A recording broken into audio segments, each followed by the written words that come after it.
Hi. You don't know me, so I imagine that you don't think that you can trust me. I'm hoping that that can change by the end of this video because I had a very bad experience in 2015, and I think that I may be able to use my experience to help alleviate a lot of the fear and the anger that surrounds the topic on which I'm going to speak. But first, I need to accomplish the seemingly impossible feat of getting as many of you as possible to listen to and believe everything that I am saying. It's a tall mountain to climb, but if there's even a chance that I could get somebody to listen, I have to take it no matter what the cost to me. Uh, Forgive this little device in my left hand, it's a scroller. I took copious notes and I'm reading it off of a screen right now because I just have so much that I have to convey to you guys. I knew I wouldn't be able to remember it all if I did it offhand. Anyway, the reason I actually have so much to communicate to you guys is that the only way that you're going to be able to trust me is if I'm as transparent as possible. There's nothing I hate more than politics. It's what helped put me and my best friend in a horrible situation. I don't want to manipulate you. I don't want to protect my reputation to further some agenda or like whatever it is that politicians and bureaucrats do to procure and maintain power. You need to see exactly what kind of person I am. And I promise you, I'm going to do everything that I can to show you that person, even if it kills me. I will start with this though. My name is Dexter McGregor Golbourne. Being of both sound mind and body, I do so solemnly swear under the pains and penalties of perjury and on my honor that all that I say in these videos and its supplementary documents is true to the best of my knowledge. I swear that all the documents I include are dated correctly, were exchanged between the parties whom I say they have been, and have only been edited to protect the anonymity of certain parties. I do this with a full understanding that any untruth that I say can and will be used against me in any civil or criminal proceeding. Okay, I'll explain why I just did that in a moment. But first, I was hoping that I could ask you to partake in a bit of a thought experiment with me. Um, can you bring to mind anyone besides maybe your parents or guardians who've expressed true love to you? And I mean like unwavering, unconditional love. Like, who's the very first person that you call when something goes really, really right or really, really wrong in your life? Who's the person that makes you feel absolutely amazing about yourself even when nobody else does? Like, who reminds you that you're never truly alone in the world? Like, think of the one person or maybe multiple people that have earned the titles of true partner or true lover or true best friend, true wife, husband, etc., etc. If you can bring this person to mind, then you're very lucky. But I want to be a bit cruel with this experiment right now. I want you to imagine that that person, after years of happiness with them, they suddenly leave. They don't tell you what's wrong, and when you ask, they dodge the question. And they just ask you to stay away. You reluctantly oblige them, of course, out of respect for them, but it hurts all the same. Now imagine that after 3 months, you find out that that person believes that you have been brutally and repeatedly raping them throughout the entire time that you've known them, even in years and in places that you've never been sexual with them. Mm, I, I, I know that's a lot to drop on you. I'm sorry. I know what a few of you must be assuming about me, perhaps more than a few. Some of you must think that I am undoubtedly some rapist who is trying to beguile you all by spinning the details of his case. I might have thought the same thing about a year and a half, 2 years ago. I didn't think that greater efforts to protect people from sexual assault could ever do harm to anyone, and I was wrong. And that is the point of this video. I want to show how my own feminist beliefs, those of all of my ex-friends from Columbia University, and those of the entire Columbia campus, destroyed my best friend's mind and me by extension. This is the story of how my best friend, under the influence of potent drugs, a very bad therapist, and my blind love, had her mind altered to the point where she genuinely believed that she was the victim of the most monstrous kinds of betrayals imaginable. It's the story of how my closest friends at Columbia, some of whom I've known since the very first day that I arrived on that campus, turned against me and tried to destroy me. At first, out of the same love for the complainant that I had, and then out of shame and pride upon realizing the gravity of their errors. Finally, and most importantly, it's the story of how, after those friends convinced my love to report me, Columbia's Office of Gender Based Misconduct ruthlessly exploited the complainant's mental illness to cover up the case. As you will see, this is a very unique situation in which both she and I are the victims of her mental illness. The Office of Gender Based Misconduct knew this, they had the power to help us both. They did the perfect opposite and made sure that we left far worse than we entered because Columbia just had to protect its precious reputation and its money. My audience, I'm going to tell you everything that happened, and when I say everything, I mean everything. You are going to see all of the proof that this woman loved me more than anyone before she was consumed by this mental illness. You'll see all the proof that she was overdosing on many psychoactive drugs and undergoing horrible therapy that was trying to convince her that all of her psychological issues were the products of sexual abuse that never took place. You'll see all of the questionable things that I did and how all of my blind love, my feminism, and my consistent efforts to shield her from any pain and accountability and always maintain her happiness was actually worsening her all the time. Finally, you're going to see how at every step of this, Columbia's Office of Gender Based Misconduct did everything that they could to secure their reputation and their income and their money at the expense of me and my best friend. There was no investigation. I want to show you every single interaction that I had with them so that I could prove that. I want you to judge for yourselves whether or not this case was mishandled. I'm going to do all of this because I want you guys to actually give me a true trial, one in which you actually listen to me and decide what happened based on the evidence. The trial that Columbia never gave me, because they didn't want to risk my best friend accusing them of ignoring her just months after Emma Sulkowitz carried her mattress across the stage at Columbia's class day in 2015. You are going to get to be my judges, my jurors, and perhaps even my executioners. And I mean figuratively and socially, of course. I don't want you guys to actually attempt to kill me. You're going to have to judge for yourselves whether or not I'm innocent, the rapist that my love depicts me as, or anything in between. You are even going to get to be the prosecutors of this kind of trial in the court of public opinion. You're going to get to cross-examine me by asking me any relevant question to this case on my YouTube page or texting me on my phone. You can even call me and ask me any burning questions that you may have that you just don't think could be answered over a written response.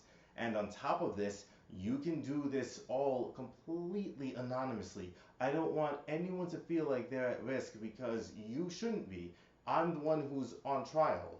And on top of this, you can record anything that I say to you or anything that I write and text and plaster it all over the internet if you so desire. I even encourage you to try to trip me up with your questioning if that's what you so desire. I'll just stick to the truth no matter what happens. I'm actually strongly encouraging students to try to ask me questions, especially high school students and college students, because the implications of this affair most directly affect you all. All I care about is making people aware that universities don't handle these cases based on facts and evidence at all. They handle it based on what's going to control public perception of their business, and they don't give a damn who they destroy to protect their money. Once you're all aware, and depending on how you find me, I'll figure out a way to work with everyone that I can to make sure that what happened to me and what happened to my best friend can never happen to anyone ever again. Then, perhaps we can take better steps to eliminating sexual assault and false accusations of sexual assault on college campuses. But first things first, I must earn your collective trust before I can help anyone optimally. I'm going to tell you my whole story, but not in this video alone. I confess it's a bit lengthy and somewhat convoluted, so I'm going to break it up into 5 videos, and they're also lengthy, like on the order of 20 to 40 minutes. Yeah, at most, their total length is going to be like the length of a feature film. And I don't know how many of you are interested enough or free enough to watch all of that. And I know that I'm not as easy to look at as a movie star. But if you do want to understand the entire story well, I'm going to put all of the detail in these videos on this playlist. You can just ask me personally about the details of the case. What's more important is that people listen to what I have to say in this video in particular, because it's here that I want to try to introduce the most crucial details of the case, and I want to then use my experience to mitigate the disputes between those who, say, fear rapes for themselves or for others, and those who fear false accusations for themselves and for others. I have a lot of experience being both, so I was hoping that I may be able to be the bridge between the two extremities of the spectrum, if you will. Let me preface all of this with a clip from my favorite American show, Law and Order SVU. Uh, I'm going to actually spoil a little bit in my explanation of the episode, so I'm going to give you just a few minutes to skip ahead, or rather, I'm going to give you a few seconds in silence, and you're just going to skip ahead a few minutes in the video. Anyway, I'm going to be silent, and now is your chance to avoid any of the spoilers. Go. Oh, my neck. Okay. Well, the episode's about a young woman named Megan Ramsey, ironically also a student at Columbia University, and this woman accuses her father, Evan Ramsey, of repeatedly raping her and her sisters. It was only after he was killed that they realized that everything that Megan truly believed was just false memories implanted by her therapist. Well, technically it's called the false memory syndrome, but I call it the power of suggestion run amok. She said that sodium amytal verifies memories. More like creates them. That's why it's fallen out of favor with most reputable therapists, but some die-hard advocates still administer it. How does it work? It places the patient in a semi-hypnotic state, making them extremely vulnerable to manipulation. This is especially true if they're already in a fragile state. Like Megan. Right. She fits the profile. I remember reading this case in which a young woman had convinced the police to dig up a park in search of bodies of young boys that she claimed her father had buried there after raping and torturing them. The fact that no such bodies were ever found did not deter her from believing that they were still there, and then later it was revealed that the whole thing was planted in her head during a sodium amytal interview by her therapist. So there's a good chance that Megan was never raped. More than a chance. Sir Megan's medical records. Got a subpoena when she canceled her physical exam for the 3rd time. An intact hymen. She's a virgin. So Megan's memories of childhood rape are just figments of her therapist's imagination. And Evan Ramsey was accused on spectral evidence. And we all had a hand in it. However, the forensics aren't spectral. The lab matched the prints on the shell casings to Megan's. What about her state of mind? Megan believes that she was raped. But none of this would have happened if that therapist hadn't filled her mind with a lot of garbage. In the 80s and 90s, there was a moral panic surrounding child sexual abuse, not unlike the one involving sexual assault in general in this generation. Just like in this generation, it was spearheaded by well-intentioned people who were just trying to erase this kind of moral evil from society. Of course, too much of anything is a bad thing, and there are lots of therapists, both then and now, who don't understand that. Because, unfortunately, when it comes to accusations of sexual assault, the sad truth is that it's impossible to ever know what objectively happened. False memory syndrome is characterized by a thorough alteration of one's personality, memories, and behaviors to accommodate newly implanted false memories of traumatic events that never took place, but that the sufferer strongly believes did, even in the face of strong evidence that they aren't true. It's usually brought about by therapists who use manipulation and repetition in therapy to convince their patients that they're more mild psychological illnesses, like, say, a major depressive disorder or a generalized anxiety disorder or bulimia nervosa, even, are the results of sexual abuse from their past that they may not remember because they repressed it into their subconscious.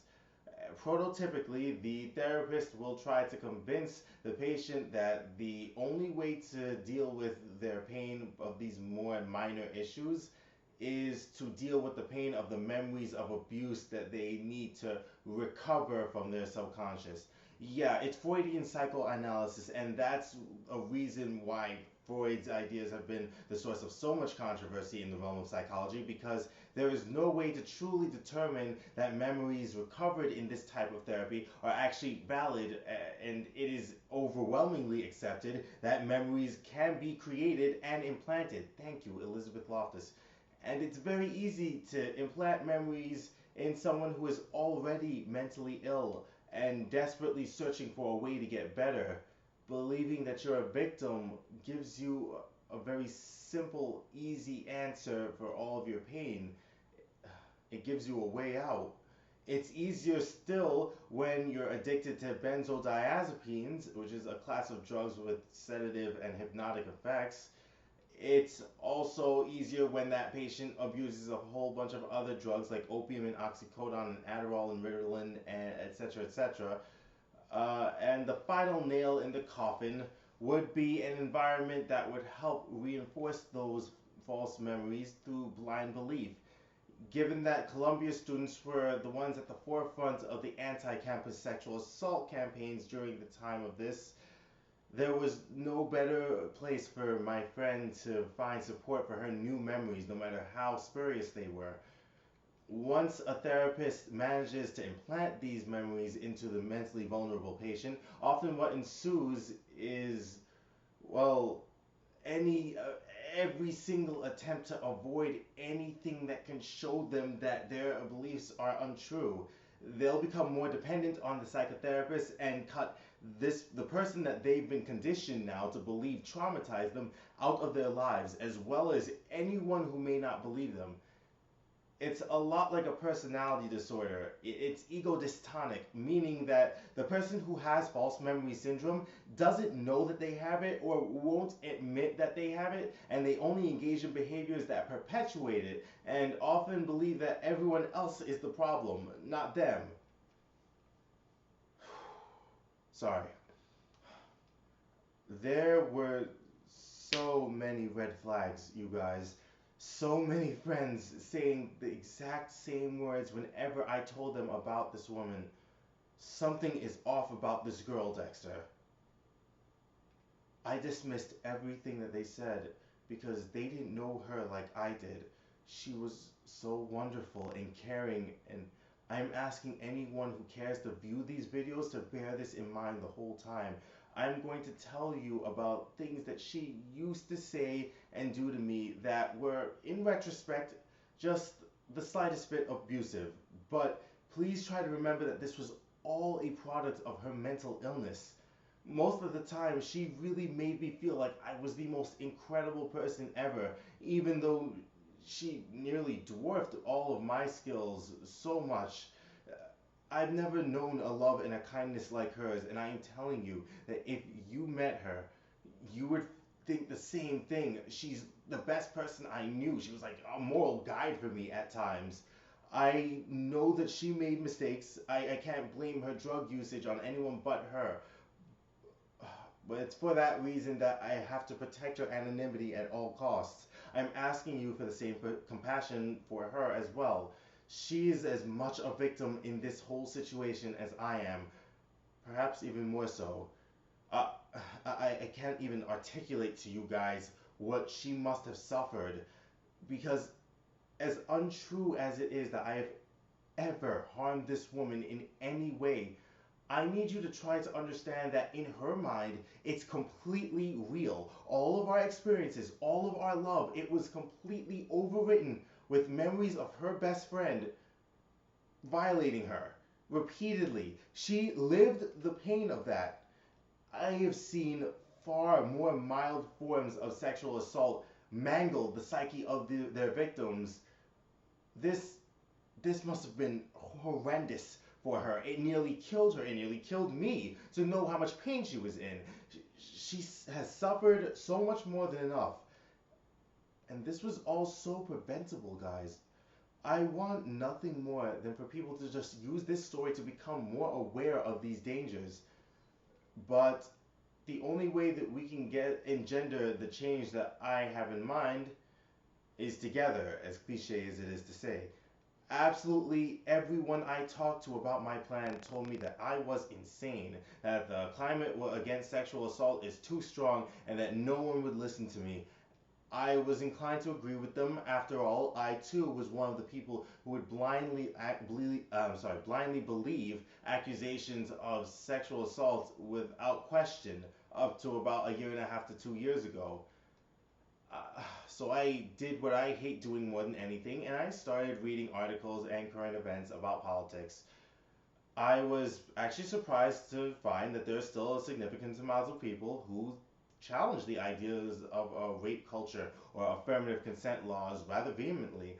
I didn't realize it before because Columbia's campus is so largely feminist, and it was the first that I heard of those terms. It was on that campus, and it was saturating all of my social media sites, all the articles and stuff like that. I guess I was just so immersed in it that I just couldn't see another point of view. Yeah, groupthink is a thing. Anyway, you might think that I'd rejoice in this realization. It means that there's a greater chance that people might actually listen to my story and not dismiss me as a rapist immediately. But the thing is, it really hurts my heart to know that there's still so much polarization in a discourse that I thought would be so much closer to resolution than other social justice issues. I could have sworn that we were closer to a middle ground than this, but it seems that the only thing in the way is the fact that nobody can ever prove who's really telling the truth in these cases. Many will ultimately be left to pick sides based on their own biases, and there's such a huge chance that in these cases someone is going to get cheated out of justice. Maybe even both of them, like in my case. When I first devised this plan months ago, a friend told me that no matter what happened, there will be groups of people who will adhere to their biases, and that I would be wasting my time to convince them of anything, that I should try to focus on those who are more moderate. I don't think that that's the best course. I'm already sure that I can convince those who are more moderate to listen to me. If I were to somewhat grossly categorize people into groups on the opposite ends of the spectrum, we would say that there are those who believe that when you're accused of sexual assault, you should only be punished if you can prove beyond a reasonable doubt that that happened. Let's call them the far left. And then there's the groups that believe that sexual assault accusations must be taken at face value without a sliver of skepticism to ensure that more people who have been silenced can come forward. We'll call them the far right. I can't avoid talking to them just because it's hardest to do so. I truly think that if they're so passionate about their respective sides, we may be able to redirect their passions into something that's helpful for everyone and not just the people who align with their respective sides. I'll start with the far left. For those of you who classify yourselves into this group, I must ask, have you ever spoken with someone that you had a legitimate reason to believe was sexually assaulted? Have you ever watched them undergo the swirl of emotions that such a violation entails? Because if you have, as I have from too many people that I love, and you have a heart, you know that it's enough to make you want for this kind of crime to never happen to anyone ever again. Have you listened to all the reasons that they couldn't tell people about what happened, that they wanted to forget that it ever happened, that they couldn't prove that it happened. They're financially dependent on their perpetrator. I swear that infuriates me, that one. Anyway, that they're just too fragile. They're in too fragile of a psychological or financial state to undergo the rigor of a trial. It could be any number of these factors. I'm just asking you with every fiber of your being to try to imagine that someone could basically take advantage of your body, make it into nothing more than an object of their sexual pleasure, not give a damn about the damage that it could do to you, and you know that there's just nothing that you can do about it. That's what a lot of people, mostly women, have to live. That's their reality.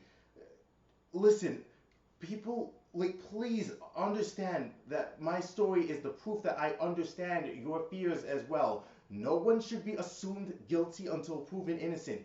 I strongly believe that it is our moral obligation to assume that someone is good long before we assume that someone is bad.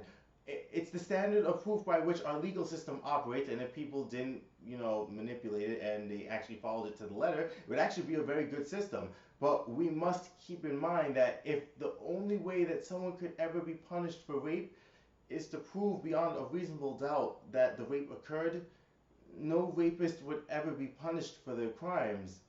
We might be able to target the ones who are like complete strangers to their victims, or who do tremendous physical damage to them, or leave their semen or vaginal fluids on their victims. But even then, the victim would have to get a rape kit, mind you, a very invasive procedure, almost immediately after this really monstrous invasion of their bodies. Those on the far left, I promise that I know exactly what you are fearing because I lived it. I watched people who saw that I fervently loved the complainant, who saw that I fervently loved them, turn on me and treat me like I was nothing more than a monster with nothing more than an unsubstantiated accusation just weeks after she was telling them how much she loved me. I watched so many people, including them, abandon me, not because they didn't believe me, but because they didn't want to be involved with someone who was accused of rape. I watched officials of the university that I admired since I was able to write my name on a paper, like the ones that I put my complete faith in to resolve this to the highest moral standard, do everything that they could to brand me a rapist to protect themselves. None of that is right. None of that is fair. No one deserves that. The new feminist climate and the affirmative consent laws make that a reality that too many people have to face. And still, I must ask you to just try to understand why this happens. The entire reason that so many people are pushing for affirmative consent now is just because they are tired of seeing malicious people take advantage of others and a system that fails to prevent or punish it. If you stick around for just a few minutes more, you're going to see me criticize affirmative consent up the wazoo. You'll see exactly why I don't think it should be implemented in any justice system, academic or legal, and they should never employ or standardize it at all. All I'm asking is that you understand why its proponents brought it into prominence. If I had to summarize in just a few words what the entire aim of it is, I'd say that it's just a way to ensure that sexual acts are engaged with everyone's mutual happiness and consent. They just want to make sure that people give a damn about whether the other person in the sexual act actually feels good or right or happy or not. That they actually care about whether or not their partner is okay. That's not too much to ask. Not in the slightest. As someone who was derided throughout his entire young life for not being manly enough in a very hyper-masculine community, I admit that it still feels very unmanly to ask permission before a sexual encounter, and that there are still many women who would view that gesture in a similar light. But my pride is a very small price to pay to ensure that my partner is comfortable, that she feels safe. Just a little more work and experimentation to find out how to implement these new consent laws into my initial approaches, like, is it beyond me or anyone? I think it just takes the willingness to like try and fail to find out what works. So, to the group on the far left, I'm asking you not to accept these conditions as just, but just to understand why it has happened, why it's happening, and why so many have become so inclined towards believing these accusations, however false they might be. If you're able to just understand that, you've already done more than most people, and you're becoming part of the solution already. Okay, now the far right. There are several parts of this story that I'm about to show you that I can't prove beyond a shadow of a doubt. The fact that I was a staunch feminist up to a year ago, and mm, maybe, yeah, a year ago, what like is one of those facts that I just can't prove to you. Of course, it's your choice to believe me or not, but this story is going to show you exactly how the almost dogmatic adherence to these feminist tenets destroyed both my best friend and myself. I won't elaborate on the details here, but I can tell you that we communicated so much whenever we would get sexual with each other. We were incredibly sensitive to each other's desires, even when her psychosis started to show, and she started to vacillate broadly between enthusiastically wanting to have sex with me and not wanting even to kiss me or want me to hug her. And these oscillations would happen in the span of days. Uh, Even then, I always conceded to her rights to her bodily autonomy. You guys, when I say that mixed signals isn't anywhere near sufficient to describe what was happening, I really mean it. Feel free to view the timeline or the appeal to Colombia that I wrote and attached to the description of this video. Guys, I endeavored to make sure that she never felt like she was wrong or that anything was wrong with her, because I loved her so much, and because I had been so conditioned to believe that women are always right in whatever claims they make towards sexual encounters with men. I loved her too much to see what was wrong with her, and too much to see the harm that I was doing to her by not acknowledging her faults. Did you know that she used to complain all the time that I was too gentle with her? It's ironic considering the accusations she's levying against me. One of the friends that turned on me, let's call her Jane Doe, was a member of me and the complainant's mutual friend group, and I loved her a lot too. Did you know that the complainant directly stated to Jane Doe in our junior year that I was very gentle with her in bed? But in our senior year, Jane Doe somehow believed that I was viciously raping the complainant throughout our entire college career. Okay, I will grant that I was the only black person in a group among Asians who have never had black friends before. So I'm sure that all the negative stereotypes that are associated with my race factored in. And I'll grant that Columbia's campus was so heavily charged during 2014 and 2015 in regards to sexual assault. So my situation may be different than yours, but it still speaks to my point. Those on the far right, none of that gentleness, none of that communication, none of those attempts to make the complainant feel happy and in control mattered when I was accused. My friends thought that I repeatedly raped the woman I loved most in the world, when I thought that they would be the first person to know that I would give my life for hers in a second if I had to. If I had gotten even one question during those 3 months that I had no idea what was happening to her, I might have been able to save her. But instead, they abandoned me. No one told me anything, and they just made me feel like it was my fault. If one time they had just asked me, did you do it? I would have known. I would have been able to alert her psychotherapist, alert everyone, so that we could actually get her help before this became near apparently irreversible. Those of you on the far right of the spectrum, that's exactly my point. I see what you are trying to do to end rape, by assuming that every single narrative about rape is true. You're making sure that as many people who have been silenced into not sharing their stories feel empowered to do so. But the sad truth is that not every single accusation of sexual assault is true, even though affirmative consent assumes that they are. Those who are proponents of the idea that any sort of sexual contact or a kiss or a touch, however slight, made without explicit verbal consent and or like constitutes sexual assault. I get it. You made that rule to condemn those who would kiss or touch someone to gratify themselves in a sexual way without caring about whether or not the person wanted it or not. But you didn't condemn it.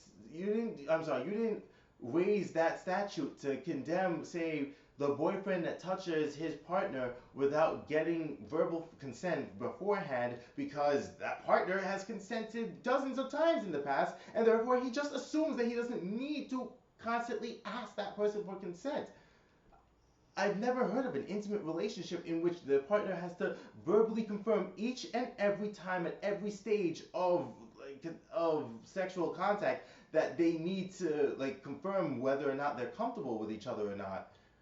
If we were to take this definition of sexual assault literally, I imagine it would make every single person who's ever been in an intimate relationship a sexual assailant.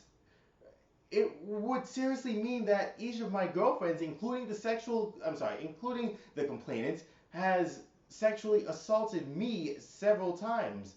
But that's not what a university tribunal will treat it like to manipulate the optics. They'll only treat an accused male as if they are the rapist or the offender. To this, I'm sure you guys would say, well, consent prior to prior sexual acts is not consent to future sexual acts. And you are right. You wanted to make this clear to people who would use force against someone who they had a prior consensual sexual relationship, and they didn't want, and the person didn't want another one, but they went forth with it anyway and tried to justify it with the fact that they had sex with them before, which makes no sense. I understand exactly why you would raise that kind of law. It's terrible that you guys feel like you have to, because that kind of stuff should be obvious. But what if a woman makes a false accusation for whatever reason against the man whom she was in a relationship with? Couldn't you see that could be that law could be manipulated, because that man did get consent many times from that partner before, and now the law is saying that doesn't matter? Could you see that being used to take down an innocent person? What about when it comes to alcohol or other drugs? I know that there are many proponents of the idea that if you're too drunk to drive, you are too drunk to have sex. You put this in place to stop malicious people who would use alcohol as a means to lower someone's inhibitions to have sex with them, or maybe take advantage of someone who was visibly intoxicated, who couldn't even stand or walk. But you didn't put them in place to condemn the men who may have consensual sex with a woman who forms false memories due to her alcohol. I actually thought that feminists would be much more open to this idea, because for women who have internalized sex shaming, it would be much easier to create a scenario in your mind where you're the victim, rather than just accept that you got drunk and have sex.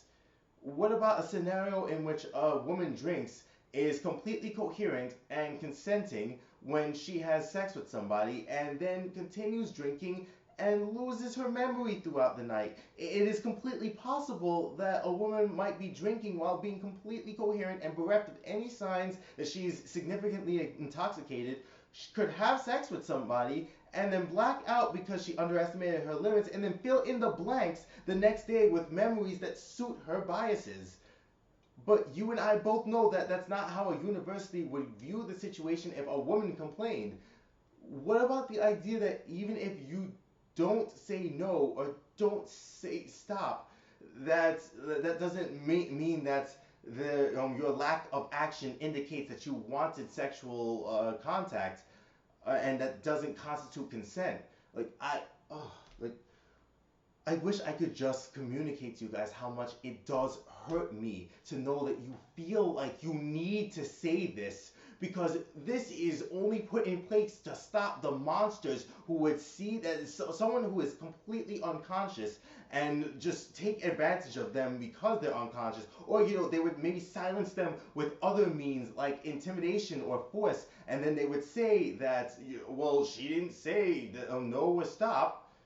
I know I am really sorry that you feel like you have to make this 100% clear, but I you have to consider other possibilities. What about when a situation like in which sex is really spontaneous, the ones where it's clear that both parties are enjoying what's happening, even if they don't communicate it verbally? What if someone, for whatever reason, makes a false accusation against a man who engages in this kind of sex, and that man defends himself by saying, well, my partner never asked me to stop and never made it clear that she was uncomfortable? I'm so sure that those of you on the far right would hear this completely legitimate response and it would fall on deaf ears. And I understand why. Because you've heard those same explanations being used and exploited to excuse assaults and give impunity to actual perpetrators. But I really hope that I've gotten my point across, that we can't just ignore the very real possibility of gray areas. We can't pretend that false accusations don't exist, especially when there are so many. When I first returned to my hometown after my suspension from Colombia and explained to one of my male friends what happened, he said something to me that I wanted to dismiss as misogyny, even in the face of this horrible mess that my female friends and my overly feminist attitude put me in. He said, and I'm not even going to obscure the quote by sparing you any of the expletives. I actually think it's most authentic if I just tell it to you verbatim and accurate to the quote.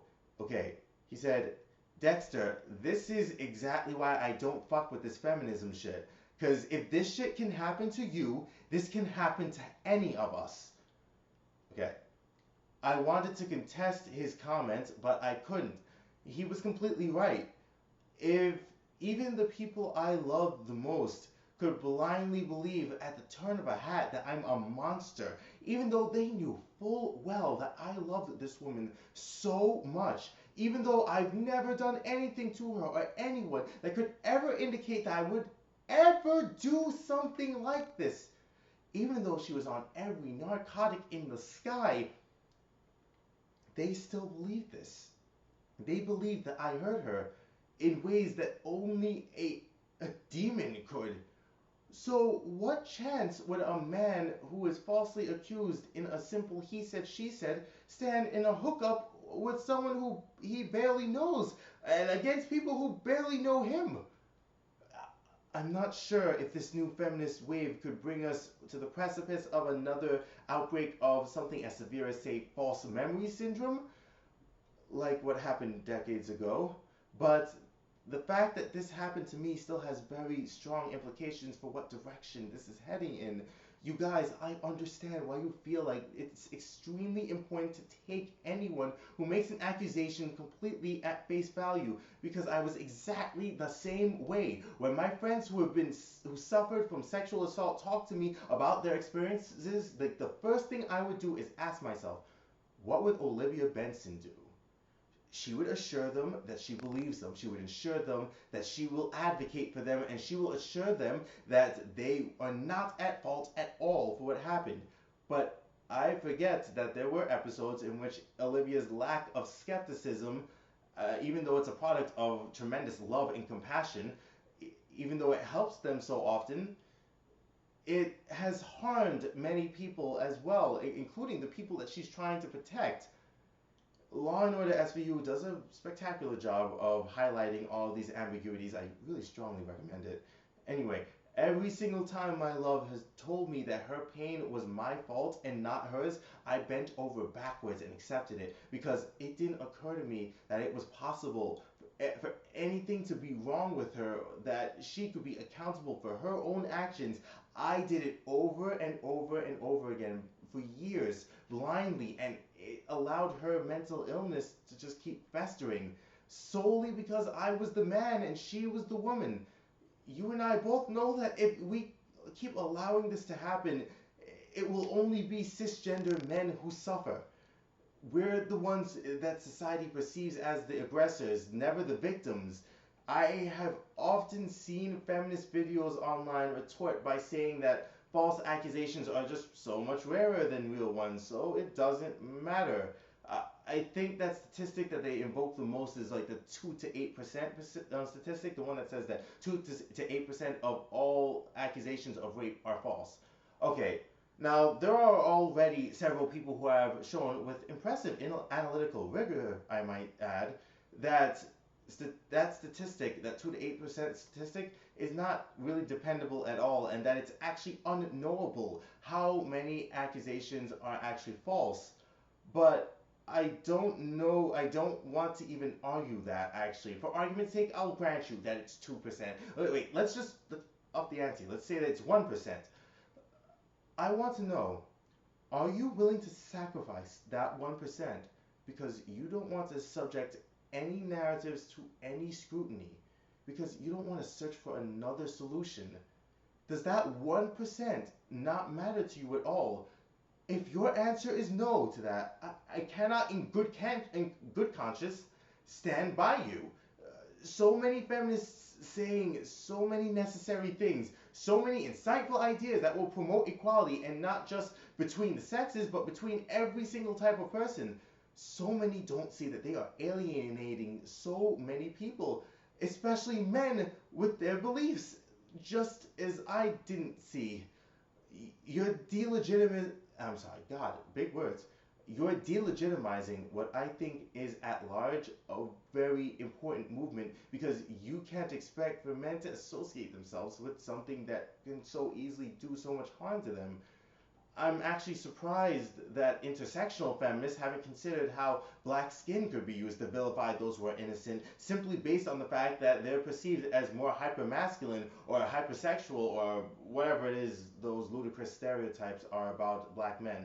I was so sure that when I started reading all those articles and watching all those videos, that this was the way towards complete equality for everyone, especially men like me who didn't fit the, quite frankly, harmful standards of masculinity upon which I was raised.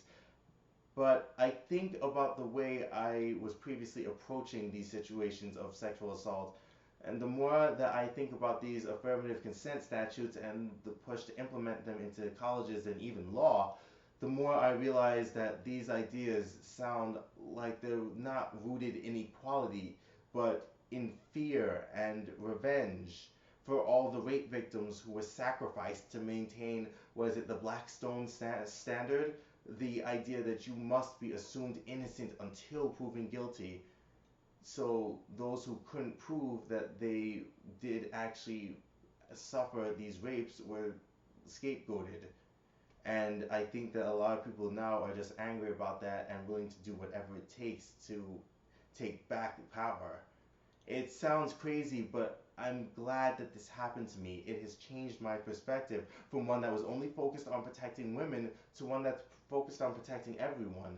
I really, really hope that this story is able to show you things from the same lens.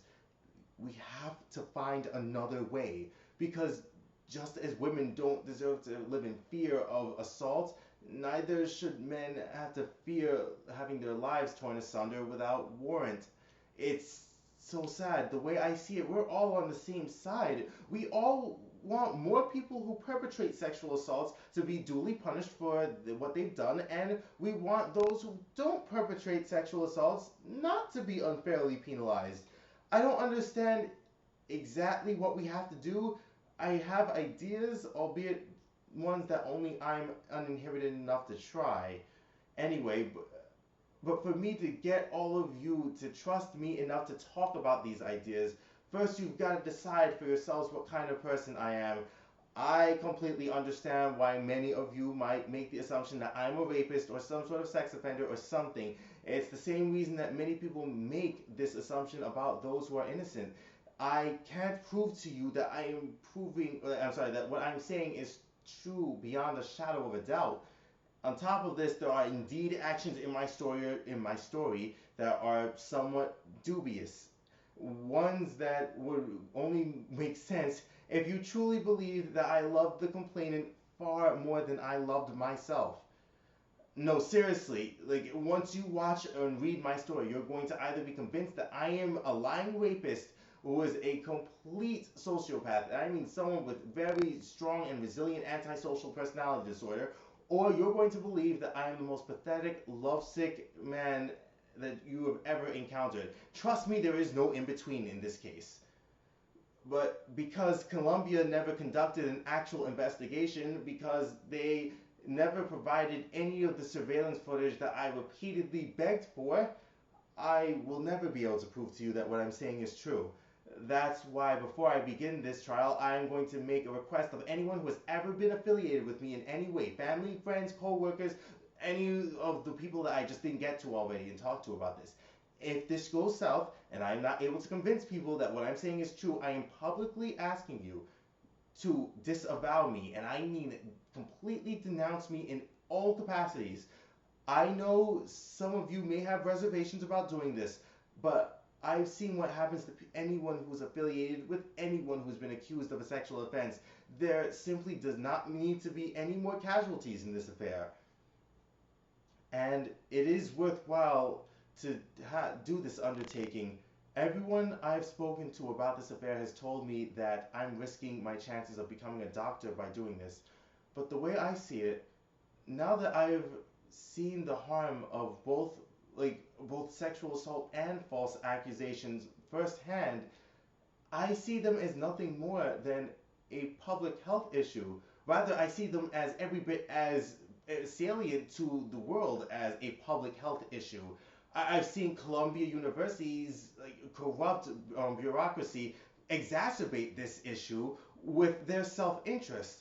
To allow them to continue to do this, to not make the public aware of the potential threat of false memory syndrome just because it's inconvenient for me, even when I know I can help, in my mind, that is tantamount to being a doctor and watching someone bleed out on the floor, even though I have the skill and the experience to help them, just because it's an inconvenience to me, because it would do me harm and, people might risk suing me. You have to be willing to give everything to protect other people's lives. It's the opposite of what I would pledge to, like the pledge I would take in the Hippocratic Oath. So if I'm going to have to become an MD through secrecy and lies in this country, if my own sense of self-preservation supplants the needs of the people around me and I have the power to help, then I'm not sure that I want that kind of doctorate. I'd be no better than those Columbia bureaucrats that I'm about to tell you about. I will just devise another plan to save the world if that's what's going to happen. If this would truly preclude me from achieving my goal of becoming an MD, ND, PhD, and I will die before I let people like them stop me. Well, okay, now that you've established that I really like to hear myself talk, let's get to it then. Between the dates of September 5th and October 5th, you are free to leave any question in the comments. I'm going to dedicate this entire month to this project. I'll study less, I'll practice cello less, I'll train martial arts less. I'll also be jobless because, well, nobody would hire me while this thing is going on. I'm going to respond as quickly as I possibly can and as honestly as I possibly can. That I promise. Sorry.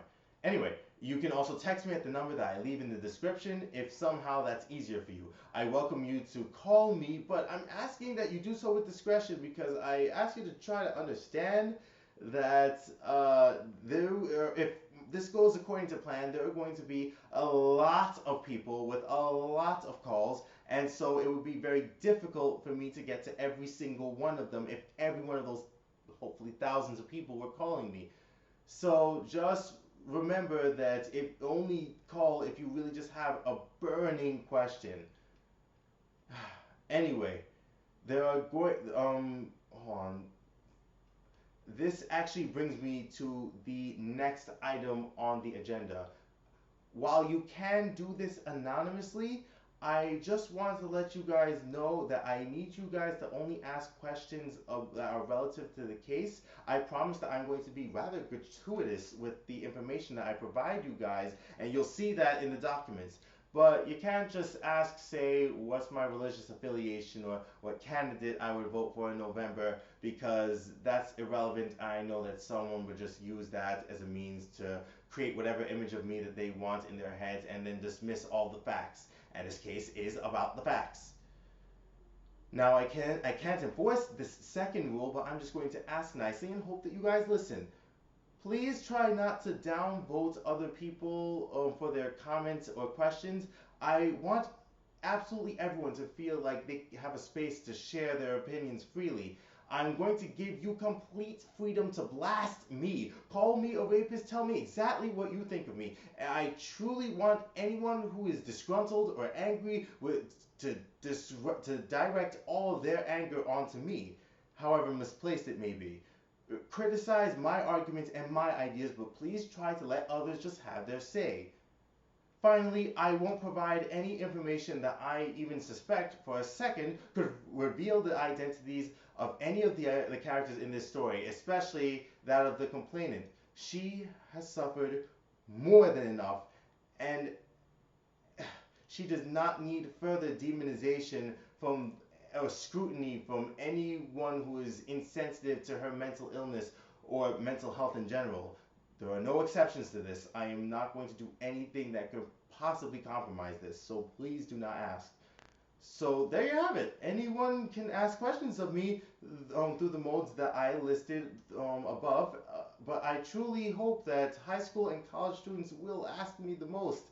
This is all the information that I wish I knew more about during my entire college career at Columbia. And I truly don't want a single person to ever feel like they have to bear this kind of pain just because they weren't informed. I know that many of you will still doubt me. All I have are a slew of text messages from my final year with the complainant. And while I'm in the public light, I'm just begging Apple and Facebook to provide me with more so that I can de-identify them and then disseminate them to you guys so that you guys can see just the tangibility of my love between me and the complainant.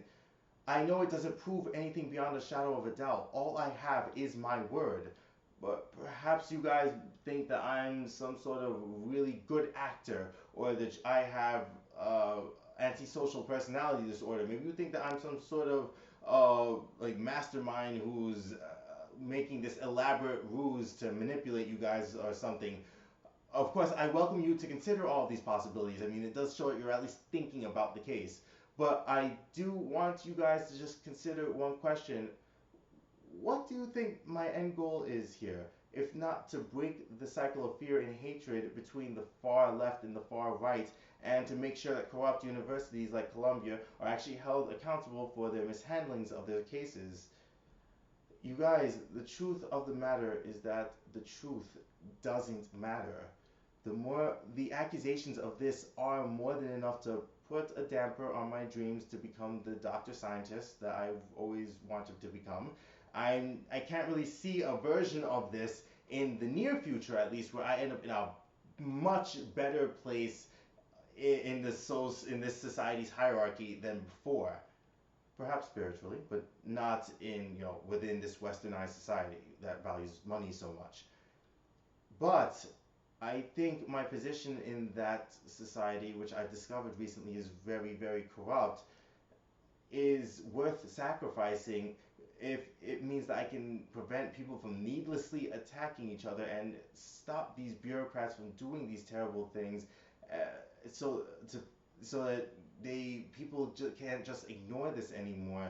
And I can't just protect myself when I know there's like the slightest chance of me being able to change things, you know? I would be no better than those people who would sacrifice 2 students to secure their reputations, their endowments, their tuition. And I can't do this without facing you all and being as open as possible. I can't possibly approach you guys from a place of fear and mistrust and then expect you guys to not fear and mistrust me. I'm not going to assume the worst of you guys because So many people have done that to me already. It solves nothing. I trust you with the details of this case, and I know that if you read them thoroughly, you'll gain an understanding of me enough to know that if I did ever do something that met a reasonable definition of sexual assault, I would turn myself in. I would turn myself in. I would go to the nearest police station and I would submit myself to whatever punishment that they deemed fit for my crime. I trust you guys far more than I ever should have trusted Columbia.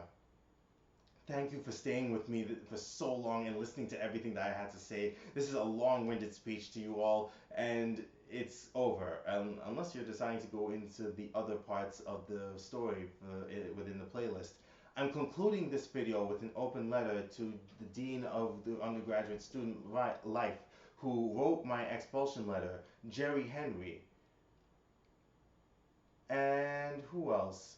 Is it I believe the Associate Vice President of Community Standards, who read all the same items that you're about to read and upheld the decision. And there's also President Lee Bollinger, who watched this all happen under, and any of his underlings that may have had a part in doing what they did to me and the complainant.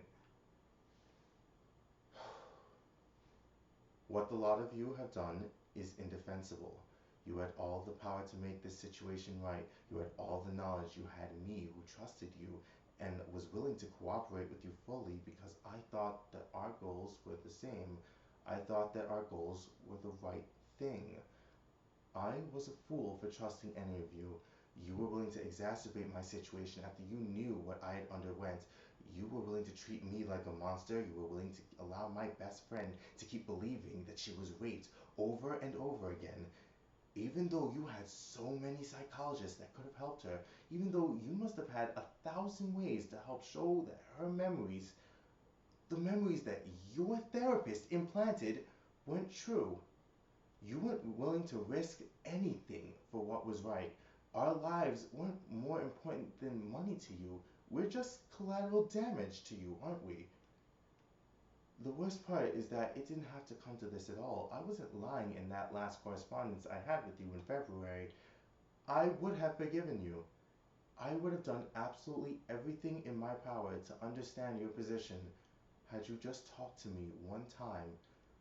You were scared. You were scared that my friend might become another Emma Sulkowicz. You were scared that any attempt to show her that her memories were false would create more public backlash to pile on top of your already colossal mountain of mistakes. I know because I was scared too, of having to face them and show them that what I was saying was true. Why didn't you just talk to me? I would never think ill of anyone who did harm to me, but acknowledged their mistakes, accepted the consequences, and demonstrated that they were doing all that they could to make an effort to improve. But I see why you didn't make an effort to improve. It's because you don't care at all. You don't care about me or any of your students. You don't have any honor or ethics. All you care about is your pockets. Emma Sulkowicz's attempts to end sexual assault on the campus did do so much indirect damage to me. But she and so many others, rather, they were so right about one thing. And that's that you guys don't handle these cases based on facts or evidence at all. You handle it on what will control the optics, what will look best for the university, what will ensure your cash flow. How many people have you done this to? How many people will you keep doing it to if I don't stop you? Do you think that... Wait. Did you think that I would run and hide and do everything that I could to cover this up? Forsake justice just to ensure my own future? You insult me just as you have at every step of this process. None of you are fit to hold positions of power over the students that you purport to protect. You're monsters, and the worst part is that there is the tiniest chance that I may have let it go if it were just me that you hurt by this. But you blundered when you hurt the person that I love the most. I will never let you do something like this to anyone, ever again. I will make sure that you are held accountable for every terrible thing that you have done, and I sincerely hope that you try every dirty trick in the book to try to make me appear to be the rapist that you know that I'm not, to protect yourselves. I want you to show the public exactly what kind of people you are, because you and I both know that the truth is on my side, not yours. And when you find nothing, you'll be left with two options to ascertain that I don't do everything in my power to make sure that you can never do this kind of harm to another student again. You will find some way to manipulate the law to put me in jail, or you will kill me, because that is the only way that I'm going to stop fighting for what is right. If you're looking for me, you know exactly where to find me. My address hasn't changed. It's your move.